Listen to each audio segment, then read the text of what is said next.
Simama kwa ajili ya kusema maneno machache kuhusu ufalme wa Mungu. Basi tukaangalia kwenye kitabu cha Matendo ya Mitume sura ya 3. Matendo ya Mitume sura ya 3 kuanzia mstari wa kwanza hadi wa 10. Matendo ya Mitume sura ya 3 mstari wa kwanza hadi wa 10. Nitakwenda kusoma. Biblia na maneno ya Mungu matakatifu anasema, basi Petro na Yohana walikuwa wakikwea pamoja kwenda hekaluni saa ya kusali saa 9. Na mtu mmoja aliyekuwa kiwete toka tumboni mwa mamaye alichukuliwa na watu, ambaye walimweka kila siku katika mlango wa hekalu uitao Mzuri, ili aombe sadaka kwa watu waingiao ndani ya hekalu. Mtu huyu akiwaona Petro na Yohana wakiingia hekaluni, aliomba apewe sadaka.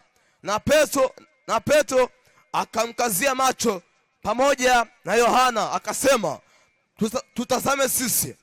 Akawaangalia akitaraji kupata kitu kwao, lakini Petro akasema, mimi sina fedha wala dhahabu, lakini nilicho nacho ndicho nikupacho. Kwa jina la Yesu Kristo wa Nazareti, simama uende. Akamshika mkono wa kuume, akamuinua, mara nyayo zake na vifungo vya miguu yake vikatiwa nguvu. Akaondoka upesi, akasimama, akaanza kwenda, akiingia ndani ya hekalu pamoja nao, akienda akirukaruka na kumsifu Mungu. Watu wote wakamwona akienda akimsifu Mungu, wakamtambua ya kuwa yeye ndiye aliyekuwa akiketi na kuomba sadaka pale, akiomba sadaka penye mlango mzuri wa hekalu. Wakajao na ushangao, wakastaajabia mambo yale yaliyompata. Bwana Yesu asifiwe sana.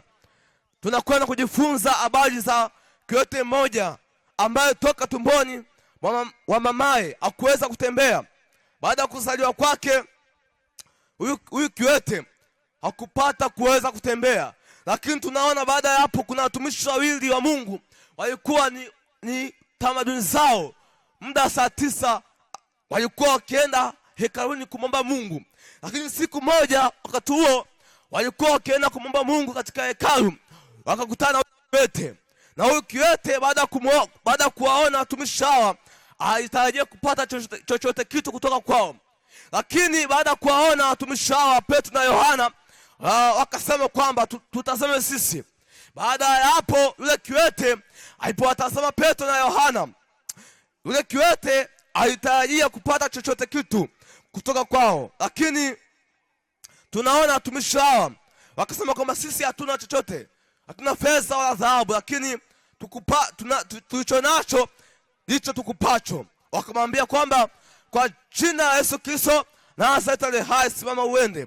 Na baada ya hapo, ule kiwete miguu yake ikatiwa nguvu, akasimama na akaanza kurukaruka na kumshangilia Mungu.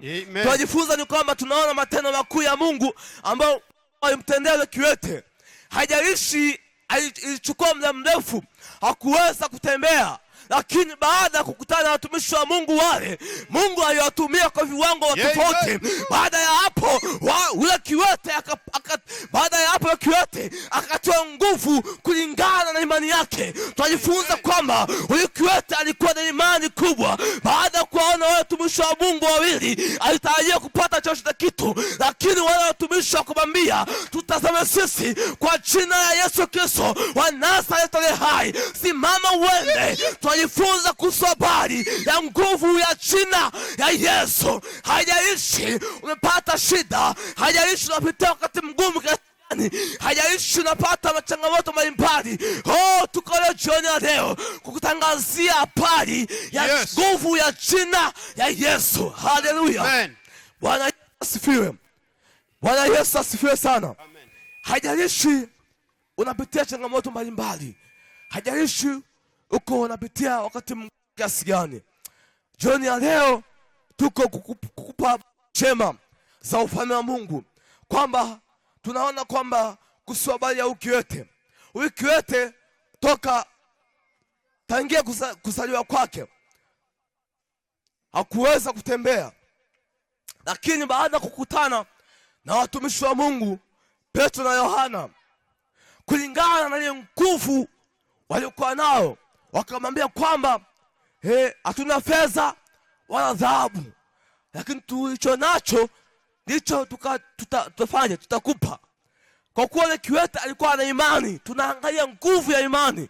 Yule kiwete alikuwa na imani, alijua kwamba kupitia hao watumishi wa Mungu nitapata kitu. Lakini wale watumishi wa Mungu, kwa kuwa walikuwa na nguvu ya Mungu ndani mwao, wakamwambia kwamba hatuna fedha wala dhahabu, lakini tulicho nacho ndicho tutakachokupa.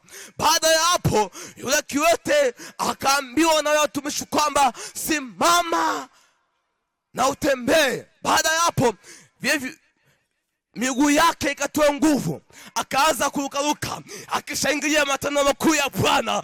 Haleluya, haleluya. Tunajifunza kwamba haijalishi unapitia wakati mgumu kiasi gani, haijalishi unapitia kwenye mateso magumu kiasi gani, lakini jioni ya leo tuna habari njema, tuna habari njema, habari za wokovu. Haijalishi unapitia mateso, haijalishi unapitia changamoto mbalimbali, hata kama changamoto yako ina muda mrefu kiasi gani, jioni ya leo tunaye Baba ambaye unaweza kupokea hitaji lako yoyote. Unaweza, kwa maana tunaangalia habari ya huyu kiwete. Hakuweza kutembea toka baada ya kuzaliwa kwake, ni ngumu sana, lakini baada ya kukutana na watumishi hao wa Mungu, ule kiwete aliweza kupokea uponyaji wake. Lakini alipokea uponyaji wake kwa sababu alikuwa anaamini ya kwamba nitafanyaje, nitapona. Kwa nini? Kwa sababu kulingana na ile nguvu ya Mungu iliyokuwemo ndani ya wale watumishi. Haleluya, Bwana Yesu asifiwe sana. Bwana Yesu asifiwe sana. Tunaangalia kwamba tunajifunza kwamba kuhusu habari ya huyu kiwete mmoja,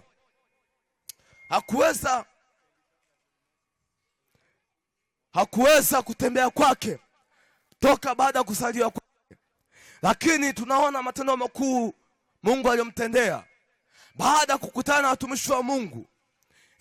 Yule kiwete alivyowatazama wale watumishi, wale watumishi wakamwambia kwamba tutazame sisi. Baada ya yule kiwete kuwatazama wale watumishi wa Mungu, tunaona kwamba wakamwambia kwamba hatuna fedha wala dhahabu, lakini tulicho nacho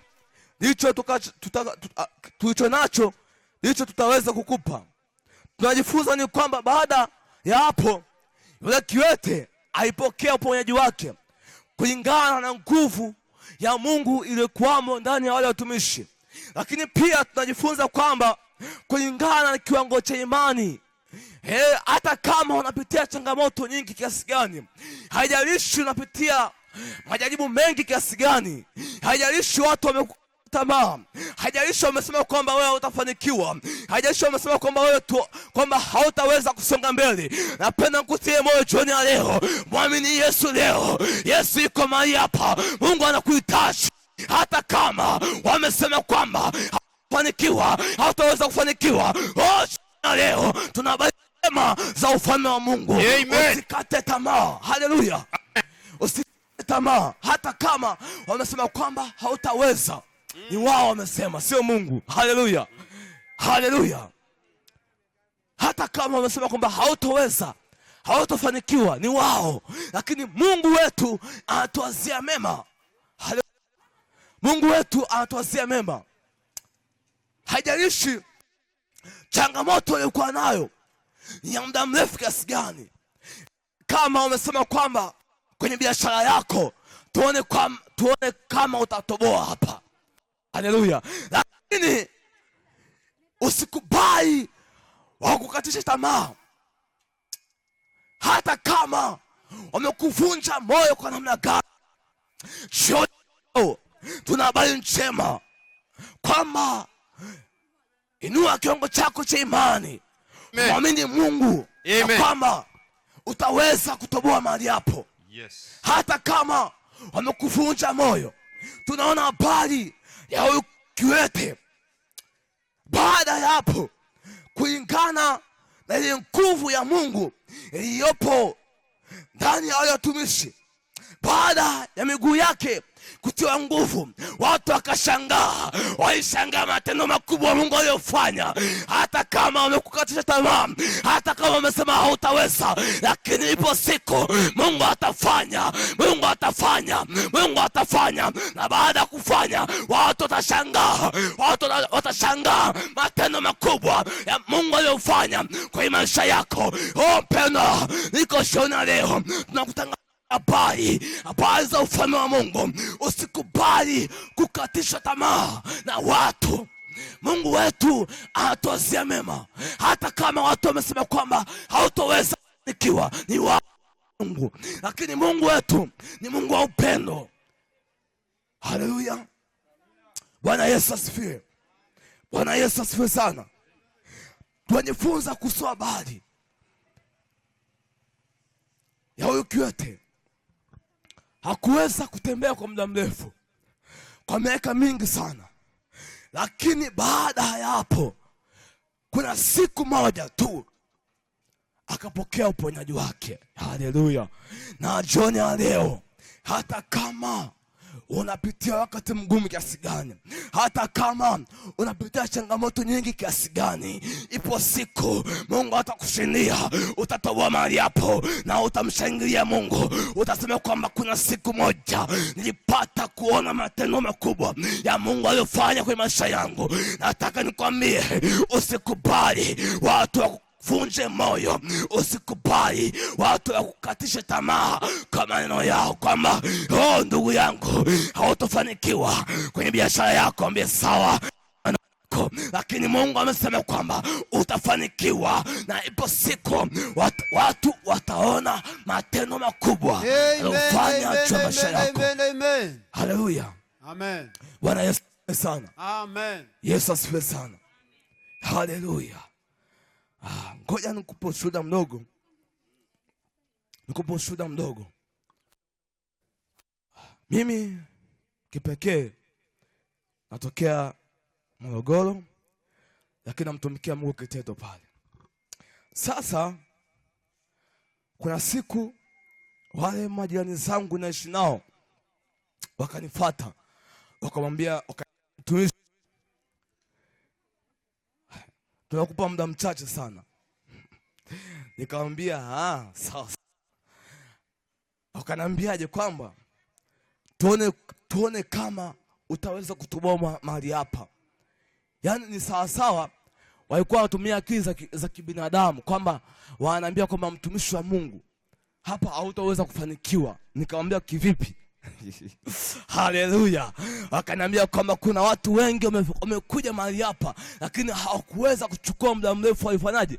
Waliondoka. Kwa nini? Kwa sababu kuna nguvu ambazo zilikuwa ziko maeneo yale, nguvu za giza. Lakini nikasema mimi kupitia nguvu ya Mungu, kupitia uwezo wa kimungu, sitakata tamaa. Haijalishi wao wameshindwa kutoboa mahali hapa, lakini mimi namwamini Mungu, nitatoboa mahali hapa.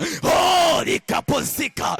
Sikiliza mpendwa, mpaka leo hii natamba kwa sababu ya nguvu ya Mungu, kwa sababu Mungu alinishindia.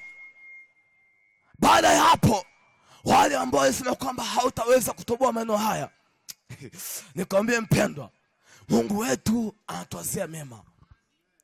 Hata kama watu wamekuvunja moyo kiasi gani, ni wao.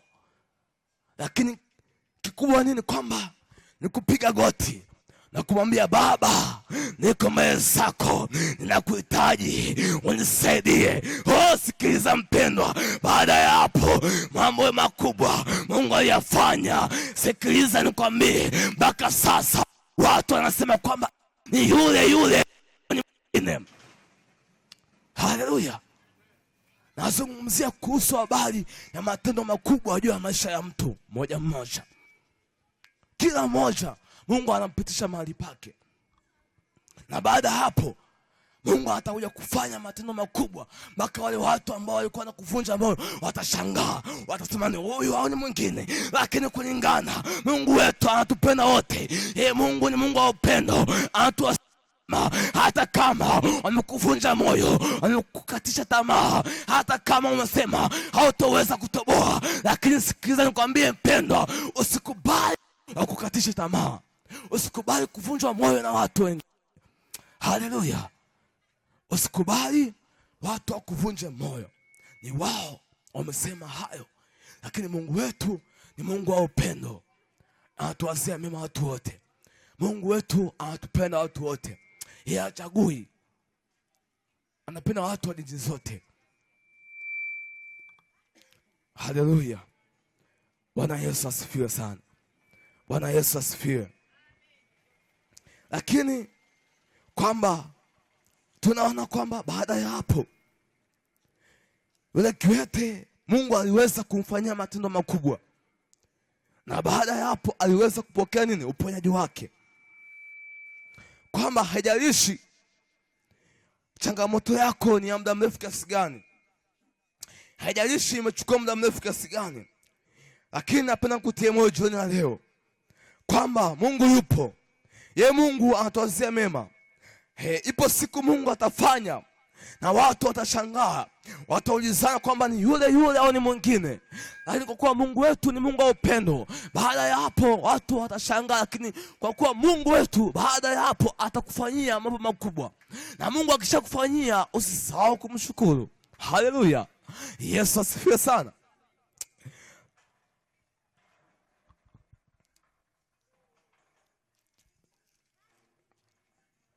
Yesu asifiwe sana.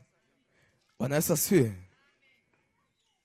Tukaangalia kwenye kitabu cha Waefeso.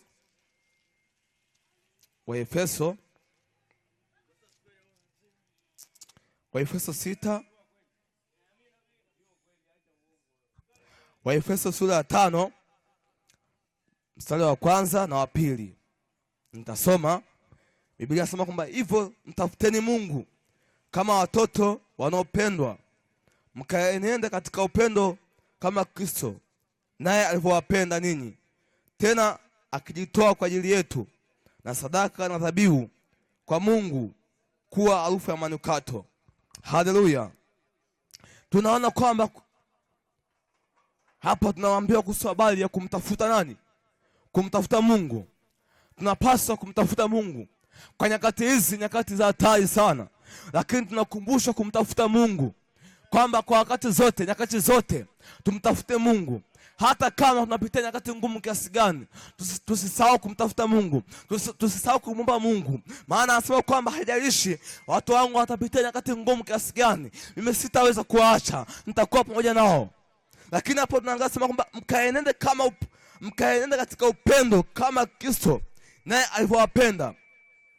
Kwamba tunafundishwa habari kwamba kuishi katika upendo wa Mungu. Mungu wetu ni pendo, na kama Mungu ni pendo, basi anatarajia kwamba na sisi watu wake tuishi katika upendo. Nazungumzia upendo wa Mungu. Mungu anatupenda sote. Mungu wetu ni Mungu wa upendo. Yeye Mungu hachagui, awe mfupi mrefu anawapenda, awe mweusi mweupe, awe dhehebu lolote, kabila lolote, Mungu anawapenda watu wote. Na kwamba anasema kwamba mtafuteni Mungu kama watoto wanaopendwa na nani? Haleluya! Tunajifunza habari ya kutafuta uso wa Mungu, kumtafuta Mungu, kumwomba Mungu. Kama unapitia changamoto nyingi kiasi gani, haijalishi unapitia wakati mgumu kiasi gani, hata kama unapitia mateso kiasi gani, usisahau kumwomba Mungu, usisahau kumtafuta Mungu. Maana Mungu wetu ni Mungu ni pendo. Mungu ni Mungu wa upendo, anawapenda watu wote. Hachagui rangi, hachagui hata ni mfupi, hata kama mrefu, anatupenda sote. Kama unapitia changamoto kiasi gani, usisahau kumtafuta Mungu, usisahau kumwomba Mungu. Haleluya! Hata kama unapitia changamoto nyingi kiasi gani, hata kama uko kwenye wakati mgumu kiasi gani, mpendwa, usisahau kumwomba Mungu. Mungu furaha yake kubwa nini? Kuna watu wote wanamtumikia yeye, na sio kumtumikia tu, wanamuomba yeye, wanamtegemea yeye. Mungu anatupenda watu wote, watu wa dini zote, kabila zote, awe mfupi, awe mrefu, awe mweupe, mweusi. Mungu anapenda watu wote. Na lakini pia anasema kwamba kama yeye alivyowapenda, maana kama Mungu alivyotupenda, basi na sisi tuwapenda watu wengine. Nazungumzia kuhusu habari ya upendo wa Mungu. Mungu wetu ni pendo, na kama Mungu ni pendo, basi tuishi kulingana na Mungu anavyotaka. Mungu anataka tuishi katika upendo. Hata kama watu wamekuvunja moyo kiasi gani, wamesema kwamba hautaweza kufanikiwa, lakini jioni leo tuna habari njema kwamba usikubali watu wakuvunje moyo. Usikubali kukatishwa tamaa. Hata kama watu wamesema kwamba hautaweza kufanikiwa, lakini Mungu wetu, Mungu anatuwazia mema. Mungu anatupenda watu wote. Anatamani watu wote tumtumikie yeye. Haijalishi wamekuvunja moyo, haijalishi wamesema hutafanikiwa, haijalishi wamesema kwamba tuone kama utatoboa mahali hapa, lakini nikutie moyo mpendo wa leo, usikubali kuvunjika moyo. Usikubali kuvunjwa moyo. Hata kama umesema hutaweza kufanikiwa kwenye biashara yako, kwenye kazi yako yote ile, usikubali kukatishwa tamaa. Hata kama unapitia nyakati ngumu kiasi gani, unapitia changamoto nyingi kiasi gani, mtegemee Mungu. Mungu atafanya. Tumejifunza kuhusu kiwete mmoja hapa. Hakuweza kutembea baada ya kuzaliwa kwake, toka tumboni mwa mamaye. Baada ya kuzaliwa kwake hakuweza kutembea kabisa. Lakini baada ya kukutana na watumishi wa Mungu, yule kiwete alipokea uponyaji. Na alipokea uponyaji kwa sababu kulingana na ile nguvu ya Mungu, ile nguvu ambayo ilikuwa ndani ya wale watumishi wa Mungu. Lakini kulingana na imani yake, baada ya kuona wale, aliamini kwamba nitapata chochote kitu. Nitapata kitu. Lakini tunajifunza kwamba baada ya hapo Mungu alimponya yule kiwete. Na baada ya hapo alikuwa hakuweza kutembea toka baada ya kuzaliwa kwake. Lakini baada ya Mungu kumtia nguvu miguu yake ikatoa nguvu. Na hapo akaanza kushangilia, akaanza kurukaruka, akishangilia matendo makubwa ya Mungu aliyofanya kwenye maisha yake. Sikiliza mpendwa, jioni ya leo, hata kama watu wamekuvunja moyo, ipo siku Mungu atafanya. Na baada ya Mungu kufanya, watu watashangaa, wataulizana kwamba ni yule au ni mwingine. Lakini Mungu wetu anatuwazia mema watu wote. Mungu anatupenda watu wote. Usiruhusu mtu akuvunje moyo. Usiruhusu mtu akukatisha tamaa. Hata kama akisema kwamba hautofanikiwa mahali hapa, usikubali kuvunjwa moyo na maneno ya watu. Kwani kwa sababu Mungu wetu, Mungu anatupenda watu wote. Na kama Mungu anatupenda, anatuwazia mema watu wote. Na kusudi kubwa la Mungu kwamba anatamani kuona watu wote walioko ulimwenguni wamtumikia yeye. Haleluya. Bwana Yesu asifiwe sana.